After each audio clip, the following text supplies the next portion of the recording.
What's going on, guys? So today we're going to be looking at the Range Ready bag from 511.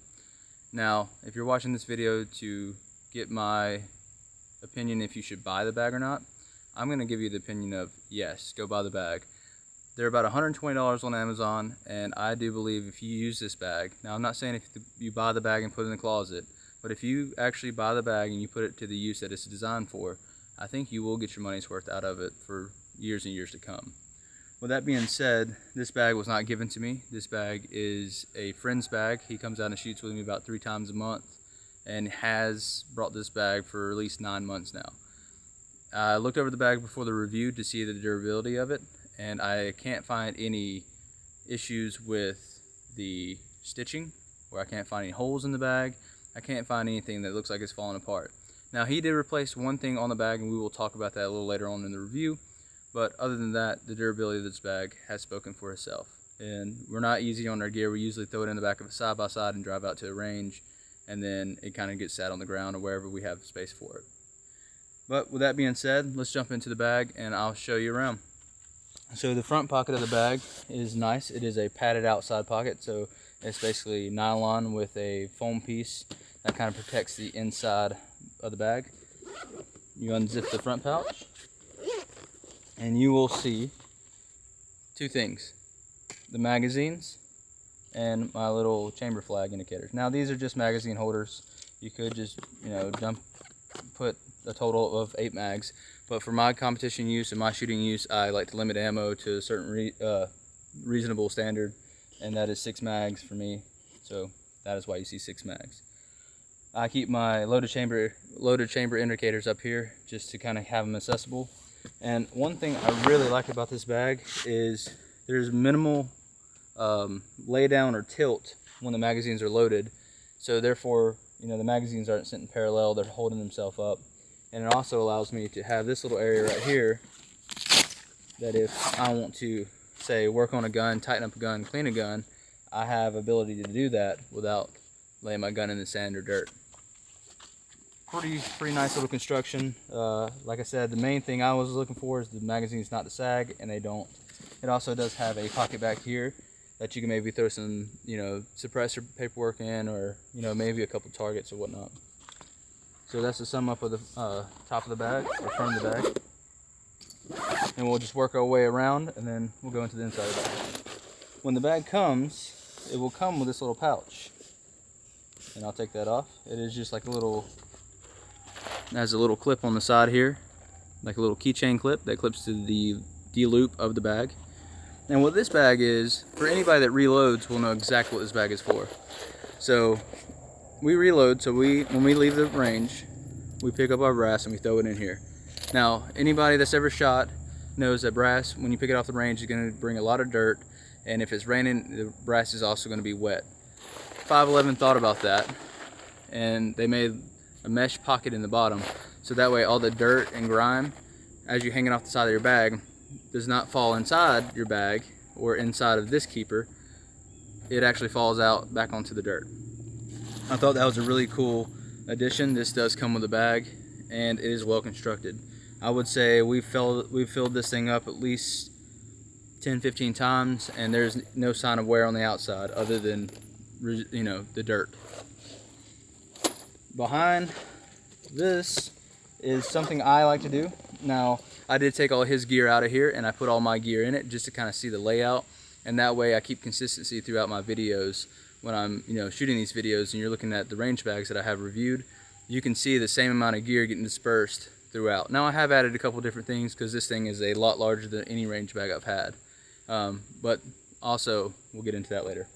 So the outside of the bag, I keep one pocket open, so that way when we get to the range, I can throw my phone, keys. If I go to a competition, I can take my sling off and throw it in here, because we're not running slings in these competitions. It's usually, you shoot your rifle and dump in their barrel, things of that nature. So we keep anything extra I have in my pockets goes in here, so that way I'm not running around with it. If you've ever ran around and lost a set of keys, then you know exactly what I'm talking about. That's why I keep this pocket open. On the back side, you will see 2 really large pockets. Now, yes, they appear to be large, but I was impressed of how large they actually were and the amount that you can store in these pockets. The first one over here is about half full, and this is just something I always take with me. It's my Thyrum little battery holder. It just holds all the batteries that I might need for optics and lights and whatnot. And then I keep my little, my little baggie of tools, which is a Holosun 507 comp tools that allows me to adjust my red dot and tighten the red dot if it ever comes loose. And it has a little Allen key in there for my Safariland holster. And that just kind of sits in here and floats around and whatnot. Let me get this situated. There it goes. This is where I was impressed. You'll notice this pocket is holding a whole Menace Blackbeard system. Now that system is large. It's bigger than my hand in both in width and length. And what this system is, it's a dry fire system for your AR-15. This replaces your bolt carrier group, this replaces your magazine, and what this system does is allow you to train more efficiently without using live ammo, but you can also see where you hit because this is a laser, and it resets your trigger, so you get the full feeling of your rifle without having to spend ammo and or have to suffer the concussion from the shots as you shoot it. This system right here is a very valuable system. I'm trying to figure out a way to do a review on this on YouTube without getting striked, so we'll figure that out shortly. If you rotate it around more, you'll see that this is a water bottle holder. Now, personally, if this was my bag, I would keep hearing protection in it, and like this little pill bottle. But it does hold, your standard monster cans. It does hold water bottles. It does hold basically any standard drink will fit down in here within reason. But like I said, I keep hearing protection in here just to be able to double up when we're shooting indoors. These people shooting the compensated 223 rifles to be a little faster is terrible for your hearing, especially indoors. So double up on hearing protection, save your ears. The side pocket is about the half of the width of the back pockets, and to me, perfect place for a shot timer to go. Now back to what I said about the outside of the pockets being padded and both well stitched fabric over it. I'm not gonna, if I stuck a cell phone or a timer in here, I'm not gonna ever worry about things puncturing through here and stabbing my screen or breaking my screen anyway. I feel like that's just not gonna happen with this bag. Other bags, I would not be throwing a $300 shot timer in the side pocket. Just wouldn't do it. All right, so that brings us back to the front pocket, or the center pocket. The center pocket, as you can see, it holds a rather large amount. I have a competition pistol over here with the inside of Safariland holster. I have my Glock 43X in a Filster Enigma holster.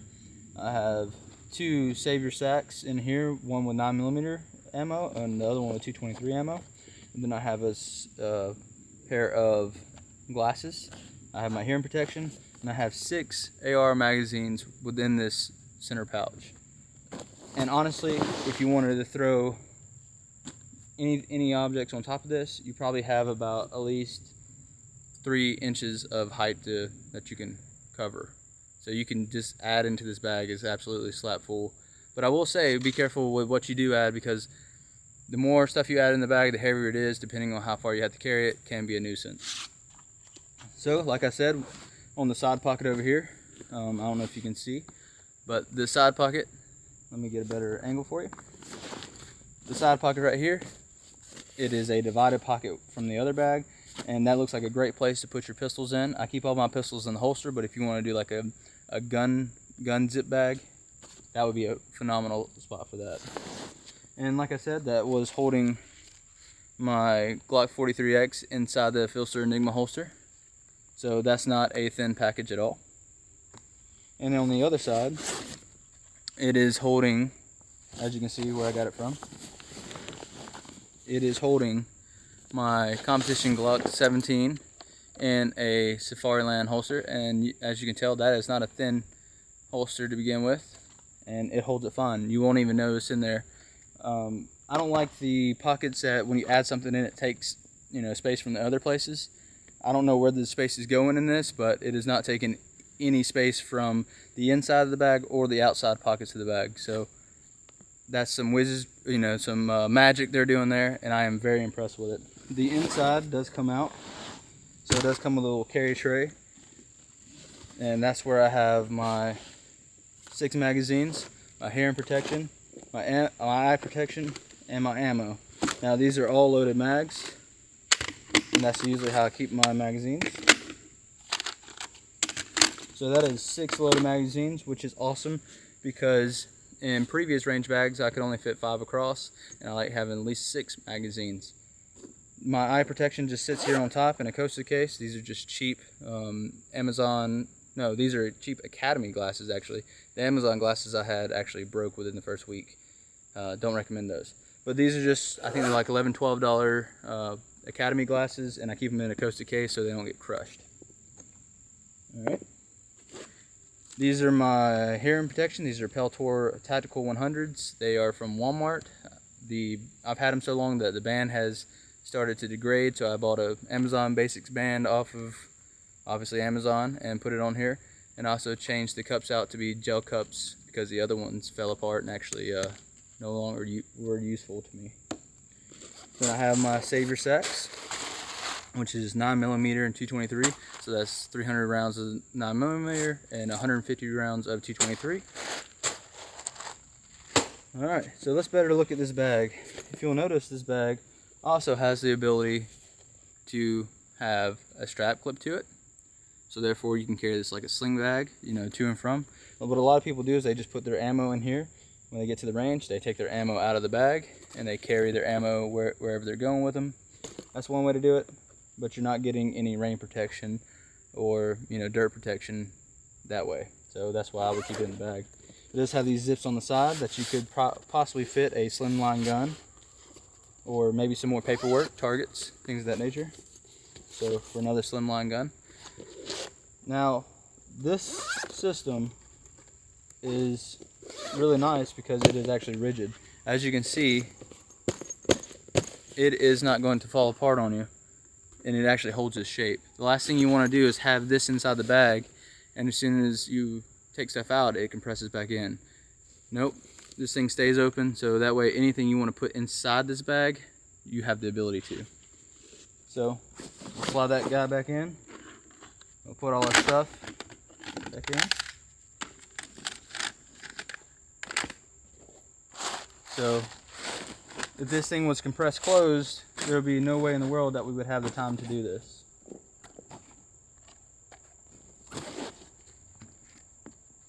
Even the side pockets open and then easily zip close. Now the thing I will say, and he did admit to this, he said the only thing I replaced was the strap. This came off another bag that he had, and the problem he was having with other straps is it actually had plastic buckles, and he did some reviews, you know, he read some reviews, let me correct that, and the only bad thing about this whole bag is after you got it loaded down, the plastic buckles would break. So he went ahead and just pulled these off of somewhere else, and all these are just metal buckles with metal closures to negate that possibility of them breaking. But all in all, this bag is phenomenal for what it is, and it holds a ton of gear. Now, remind yourself, if you get one of these bags and you load it with all the gear that you have, it is going to be heavy. So keep that in mind when you're buying it. If you have a problem with carrying heavy things to the range, or you have a long distance to the range to walk, I would recommend a smaller range bag for that. Because yes, it is really nice having everything under the sun when you go to the range, but it is also not worth it if it's, you know, constant wear and tear on your body. By the time you get to the range, you don't even feel like shooting anymore. With this bag right here, I would highly recommend, like, you know, this bag for, you know, throwing your bag on the back of a side-by-side and driving out there. Your range is within 100 yards of you walking to it or whatnot, because this thing is going to get very heavy very fast. But with that being said, this is the first review that I've actually got to come out and just, you know, I don't have to make any excuses for any of the gear. Like, it speaks for itself. I'm actually thinking about getting one of these bags for me because it is that nice. So y'all have a wonderful day. If y'all have any questions or see anything I missed, please let me know and I'll update the content appropriately. See y'all. Have a good one.